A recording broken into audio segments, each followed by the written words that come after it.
jelas kita telah diberi waktu untuk renungkan setiap laku.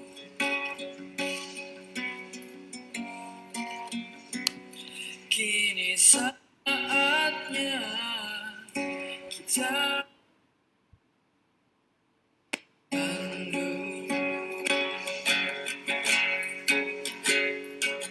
seharusnya kita tahu dunia butuh waktu untuk obati semua racun yang mungkin telah membatu.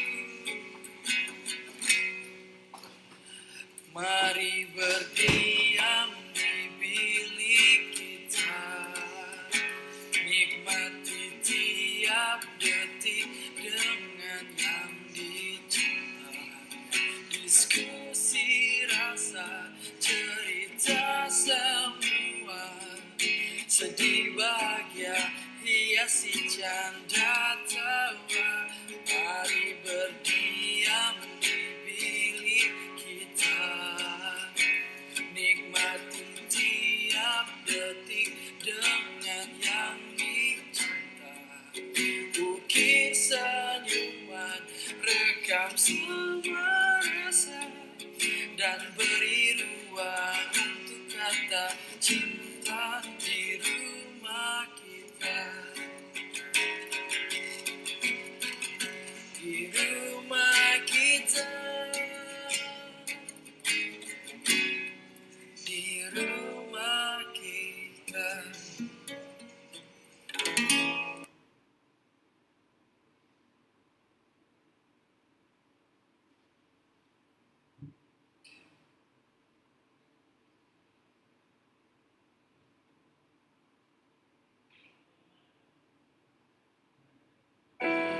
Sadarkah kita bahwa ini masalah bersama? Harusnya kita berbagi rasa dalam cinta, bukan beradu kata berujung celah. Ini tanggungan bersama, bukan ajang mencari salah. Cintai sesama manusia, terlebih Dia sang pemberi hidup, penyembuh segalanya. Mintalah dengan tulus, lebih sering dan lebih sering lagi. Seperti penggalan syair dalam lantunan lagu indah ini. Dia hanya sejauh doa. Ya, dia hanya sejauh doa.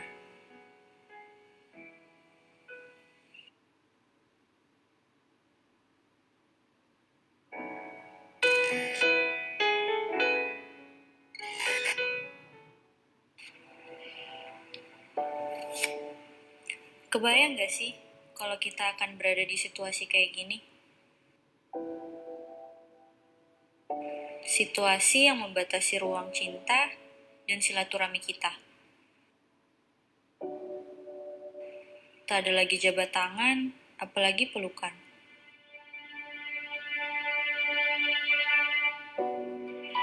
Kini yang tersisa tinggal topangan dari kejauhan.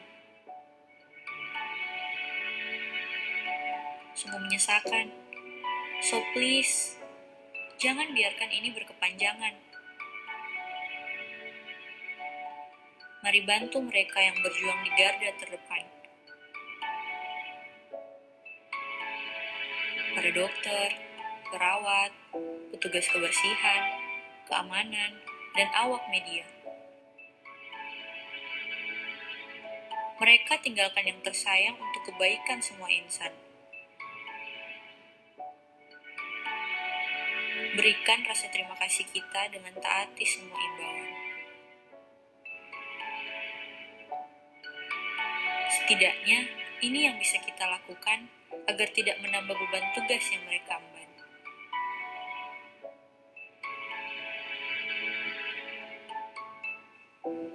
Terima kasih untuk semua yang sudah mau ikut merasakan.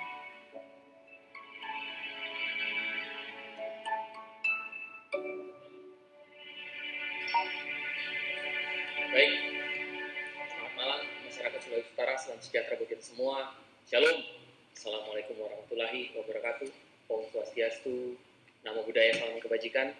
Kembali kita bertemu di dalam update melalui live streaming di kanal YouTube dan kanal Facebook ya, milik dari pemerintah Provinsi Sulawesi Utara dalam hal ini gugus tugas pencegahan dan pengendalian COVID-19 di Provinsi Sulawesi Utara. Malam hari ini kita akan memberikan update kepada masyarakat Sulawesi Utara terkait data-data epidemiologik yang bisa kami paparkan pada kesempatan ini. Kami akan nanti juga memaparkan ada beberapa presentasi yang harus kami sampaikan ke Bapak dan Ibu, saudara sekalian untuk memberikan lebih pemahaman terkait dinamika apa sebenarnya yang sedang terjadi di kegiatan pencegahan dan pengendalian COVID-19 di Provinsi Sulawesi Utara. Sebelum kami memaparkan ini, kami akan membacakan dulu perkembangan terkait kriteria-kriteria orang yang ada di dalam sistem surveillance kami, terutama yang pemantauan dalam pengawasan. Untuk pasien yang dipantau adalah 120 ODP. Dan sementara untuk pasien dalam pengawasan, artinya yang bersangkutan sudah ada di rumah sakit karena statusnya sebagai pasien, itu jumlahnya adalah 91. Dengan perincian di Rumah Sakit Umum Prof. Kando ada 26, Rumah Sakit Umum Bayangkara 7, Rumah Sakit Umum Daerah Anugerah Pemohon ada 1, Rumah Sakit Umum Walter Menginsiri sekarang ada 16 PDP, Rumah Sakit Umum Daerah Samratulangi Tondano ada 3, Rumah Sakit Umum Daerah Pobundayan saat ini ada 3, Rumah Sakit Umum Daerah Walanda Meramis ada 2, Rumah Sakit Umum Daerah Bitung posisinya sekarang ada 9 yang lagi dirawat dalam status PDP, Rumah Sakit Umum Pancaran Kasih ada 13, Rumah Sakit Umum Datu Binangkang ada 4, Rumah Sakit Umum BTSD sekarang ini merawat 4 PDP, Rumah Sakit Umum Daerah Noongan ada 1, Rumah Sakit Umum Lapangan Sawang ada 1, Rumah Sakit Umum di luar wilayah Sulawesi Utara masih merawat 1 pasien dalam pengawasan. Kalau kami breakdown berdasarkan kabupaten kota, maka jumlahnya sebagai berikut: di Manado ada 36, Sitaro sekarang ini menyisakan 1 PDP, Pemohon ada 4, Minahasa 9, Minahasa Utara 11, Bitung 16, Minahasa Selatan 3, Kota Mobagu 3, Bolmong Utara 1, Minahasa Tenggara 1, Bolmong 4, Bolmong Timur 1, dan dari luar wilayah ada 1 pasien dalam pengawasan. Pada kesempatan hari ini juga kami bisa mengumumkan bahwa sepanjang dari tadi malam sampai sore hari ini ada 5 kasus atau pasien dalam pengawasan yang dilaporkan meninggal dunia. Yang pertama berasal dari Rumah Sakit Umum Prof. Kando adalah seorang wanita umur 61 tahun asal Manado dan laki-laki usia 67 tahun asal Minahasa. Kemudian dari RSUD Anugerah dilaporkan ada seorang perempuan umur 64 tahun asal Tomohon yang meninggal dunia.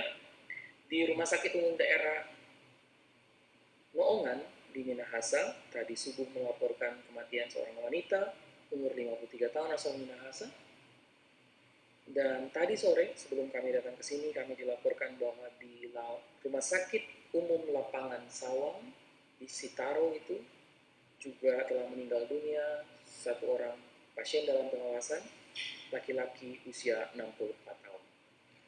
Karenanya kami akan memaparkan beberapa hal yang terkait dengan ini. Kami silakan untuk slide-nya bisa dipaparkan. Jadi bisa kami sampaikan pada live streaming ini bahwa saat ini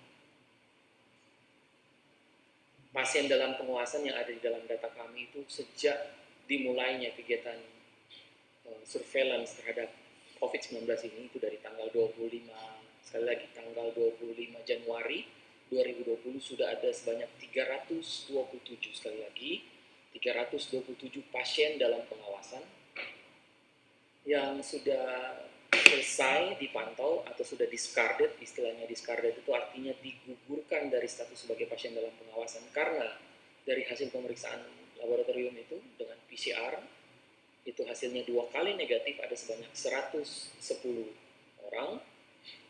Yang sementara ini yang sudah kami laporkan tadi, sementara dirawat ada 91.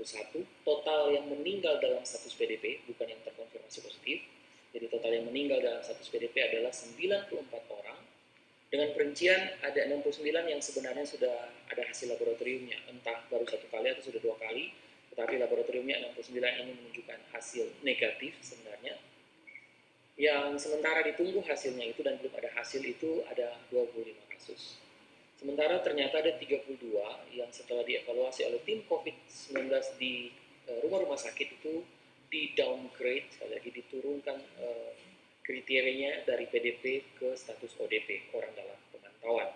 Nah, keputusan untuk mendowngrade pasien dalam pengawasan ke ODP itu adalah kewenangan dari tim klinis yang ada di rumah-rumah sakit yang sudah ditunjuk untuk merawat pasien-pasien dalam pengawasan ini. Selanjutnya, sesuai dengan janji kami kemarin, kami juga memaparkan kepada Bapak Ibu Saudara sekalian keberadaan kelompok-kelompok kasus atau yang kami sebut dengan klaster. Kalau kami sebut dengan klaster itu istilahnya adalah pengelompokan kasus, sekali lagi pengelompokan kasus yang terkait satu sama lainnya. Dalam konteks COVID-19 ini, itu bisa menurut lokasi, bisa juga menurut peristiwa, suatu peristiwa atau kejadian sehingga bisa dikategorikan sebagai klaster atau kelompok penyakit. Nah, kami sudah mengidentifikasi dan kami sudah membuat paparan yang lebih detail, tetapi kami paparkan dulu di sini bahwa ada 11 klaster yang mini klaster dan juga klaster besar. Jadi ada beberapa yang memang mini klaster, artinya cuma 2 kasus yang terhubung satu sama lainnya, tetapi ada juga klaster yang besar yang saling terkait satu sama lainnya, itu ada 11 totalnya. Sementara kasus individual artinya sampai saat ini melalui hasil tracing dan ekspansi pemeriksaan kontak erat resiko tinggi dari yang bersangkutan itu belum ditemukan adanya kontak erat resiko tinggi yang terkonfirmasi positif. Oleh karenanya masih kami kategorikan sebagai kasus individual. Nah, dari ke-11 klaster ini kami bisa melaporkan juga ke masyarakat Sulawesi Utara ada 4 klaster yang sampai saat ini sudah tidak bertambah kasusnya, tetapi ada 7 klaster yang dalam 1 minggu terakhir masih ada ketambahan 1 atau 2 kasus. Nah, perinciannya sebagai berikut. Slide berikutnya.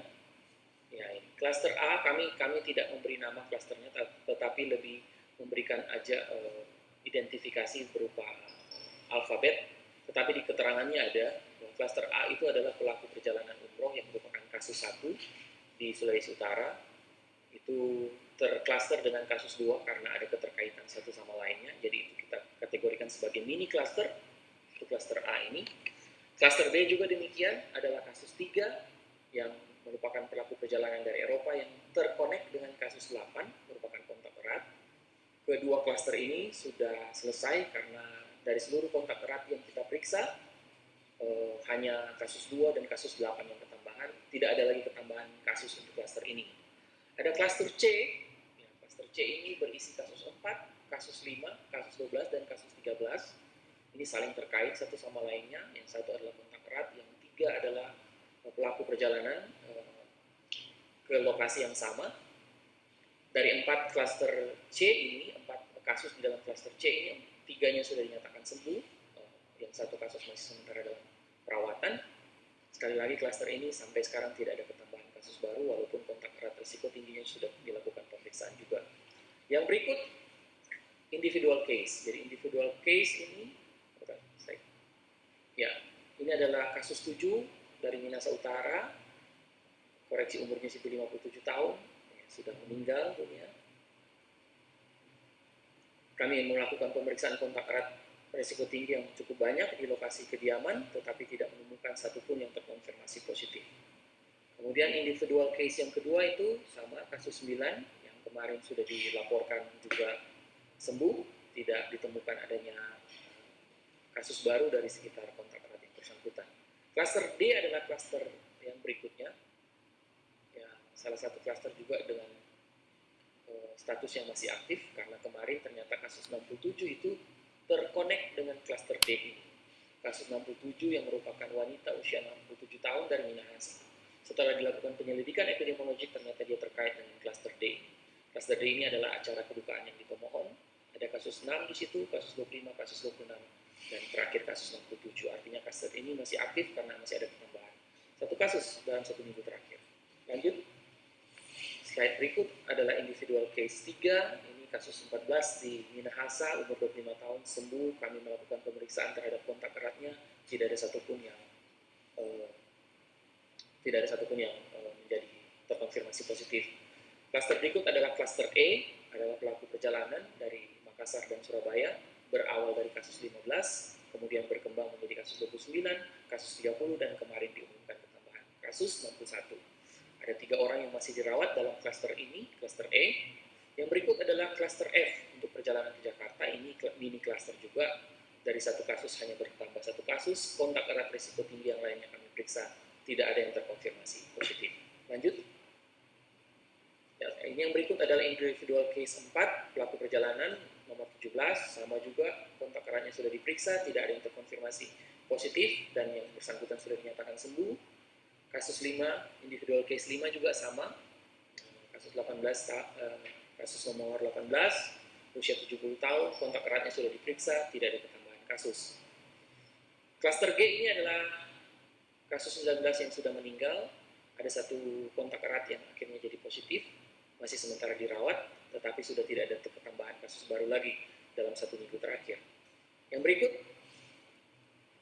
ini adalah kasus 6 yang sama juga dari Minahasa Utara. Kita sudah close karena semua kontak eratnya hasilnya negatif. Nah, ini klaster yang kita sebut dengan klaster Goa. Klaster Goa ini ada 15 kasus di dalamnya. Kasus 21, kasus 22, kasus 23, kasus 24, kasus 31, kasus 32, kasus 33, kasus 47, kasus 59, kasus 65, 66, 67, 68, 69, sampai kasus 70 itu terkonek di dalam kegiatan yang dilaksanakan di Goa.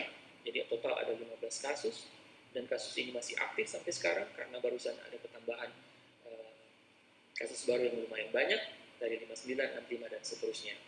Yang berikut adalah klaster I atau klaster Bitung. Ini adalah klaster satu keluarga yang ada 3 kasus, yakni kasus 37, 38, dan kasus 64. Yang berikut, nah ini ada klaster kami kategorikan sebagai klaster J. Ini ada di fasilitas kesehatan A di Kota Manado. Di fasilitas kesehatan ini ada 6 karyawan yang teridentifikasi terkonfirmasi positif. Kasus 34, 35, 36, 42, 54, dan 55, di mana yang 4-nya itu sudah selesai. Yang pertama, yang 34, 35, 36, dan 42 sudah sembuh, dan kemarin kita umumkan ada ketambahan kasus 54 dan kasus 55 yang masih dirawat. Dari kasus 35 dia ketambahan kontak erat yang positif di kasus 39 dan kasus 40. Dari kasus 36 ketambahan kasus 43 kontak eratnya, dan ternyata dia juga berkembang menjadi generasi ketiga dan keempat di Kota Tomohon, menghadirkan kasus 58 dan kasus 72 yang sebentar kami akan umumkan detailnya. Kasus berikut, ya, individual case 7, ini termasuk klaster besar di Indonesia, kasus Temboro yang ada di Jawa Timur, tapi yang bersangkutan adalah kontak dari pelaku perjalanan ini, ada di Bolang Mondo Utara. Kemudian klaster K, ini klaster K kemarin yang kami umumkan sebagai klaster Kerumbasan, kemudian dikoreksi menjadi klaster Pasar Pinasungkulan. Ada kasus 41, kasus 46, kasus 457 di situ, yang 2 sementara dirawat dan 1 sudah meninggal dunia. Kemudian yang berikut individual case 8, itu adalah kontak dari pelaku perjalanan ke Makassar, ini kasus anak umur 1 tahun yang ada di Minahasa. Yang berikut, kita punya kasus 9, individual, sama, tidak ada riwayat perjalanan, kasus 51 dengan status sementara dirawat sekarang, dan klaster L atau klaster di fasilitas kesehatan B di Kota Manado, itu sementara merawat kasus 49, kasus 50, dan kasus 74 yang akan kami umumkan sebentar. Yang berikut individual case 10, ini adalah kasus 52, tidak ada riwayat perjalanan, itu sementara dirawat juga. Lanjut yang berikut.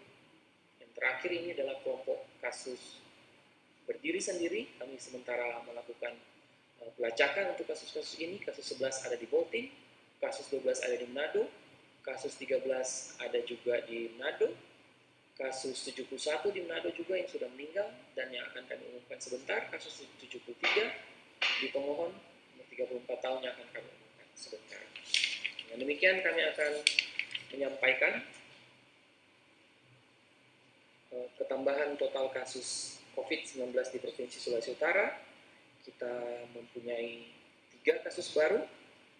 Hari ini diumumkan oleh gugus tugas pemerintah pusat. Kita beri nama kasus 72. Kasus 72 adalah seorang anak wanita umur 11 tahun merupakan kontak erat risiko tinggi dari kasus nomor 58. Kasus yang kedua adalah juga wanita umur 34 tahun yang bersangkutan adalah karyawati di salah satu fasilitas pelayanan kesehatan yang ada di kota pemohon. Kasus yang ketiga adalah laki-laki umur 26 tahun merupakan tenaga kesehatan yang ada di fasilitas pelayanan kesehatan yang ada di kota Manado. Dan kita ketambahan 3 hari ini sehingga total akumulasi kasus yang terkonfirmasi positif ada 70. Sembuh 30, tidak ada ketambahan. Yang meninggal 5 orang dan yang sementara dirawat ada 39 orang. Dengan perincian di Rumah Sakit Umum Prof. Kando ada 2, Rumah Sakit Umum Walter 1,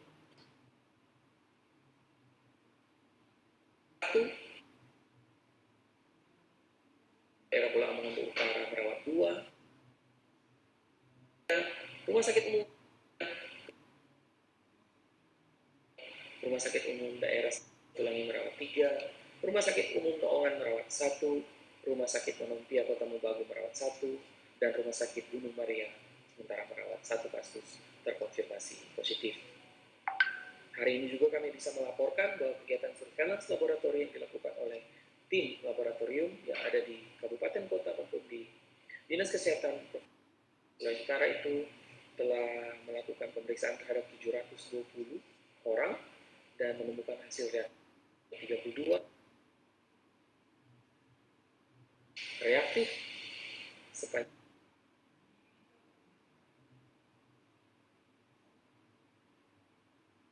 ada 68 orang yang dalam pengawasan dan COVID itu hotline yang menelpon sebanyak 10 orang. Demikian update. Sampaikan terima kasih bagi masyarakat Sulawesi Utara yang tetap setia untuk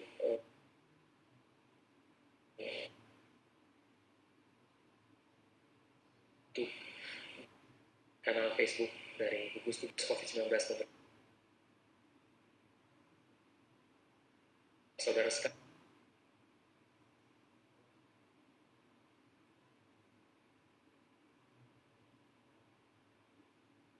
Supaya apa yang kita idam-idamkan agar